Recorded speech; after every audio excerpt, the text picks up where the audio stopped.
Hi, my name is Katherine Wedekind and I'm a 12th grader at Peninsula High School in Palos Verdes. My project was focused on creating a treatment for the fatal pediatric genetic disease called mucopolysaccharidosis, or MPS, which is caused by the deficiency of the SGSH gene.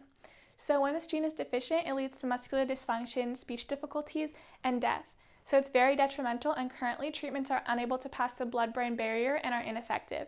However, in my treatment, I use stem cells, so they automatically convert into neural cells once injected into the brain, and they can pass the blood-brain barrier. So I hypothesized that I could take MPS human fibroblasts, convert them into stem cells, and then correct them using CRISPR-Cas9 gene editing to insert the SGSH gene that's missing. So the way I went about doing this was I first had to grow human fibroblasts from MPS patients to a cell population of 7 million using these cell culture medias.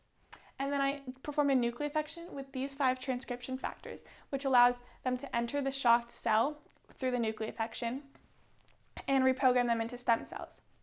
The gene editing aspect of my project has a main goal of creating a recombinant DNA plasmid with the SGSH gene insert and the AAVS1 plasmid backbone, which acts as a sort of vehicle to get the SGSH into the cells. So I first had to multiply these SGSH and AAVS1 plasmids with a bacterial transformation, and I cut at these 2 restriction enzyme points to remove the parts I didn't want with a digestion. Then I sealed the parts I wanted together in a ligation and expanded this and extracted the DNA. So for the results of my experiment, I found that it was very successful in growing the fibroblast, as you can see here. Since this procedure hasn't been done with MPS cells before, I had to perform 5 trials of the nucleofection and optimize the cell amounts and the types of media used to eventually obtain these iPSC colonies. The results of the gene editing, as you can see here, the colonies indicate that the bacterial transformation was successful in multiplying the plasmids. And after ligation, I measured the amounts of DNA that I found, and there were significant amounts indicating that it worked.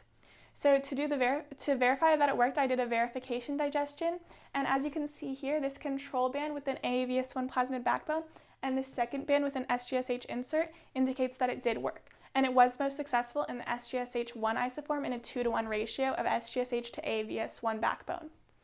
So for the next steps of this project, I will be taking the stem cells that I made and the recombinant DNA that I made and combining them in another nucleofection to make the completed treatment, which will then be tested with an enzyme activity assay to verify that it worked.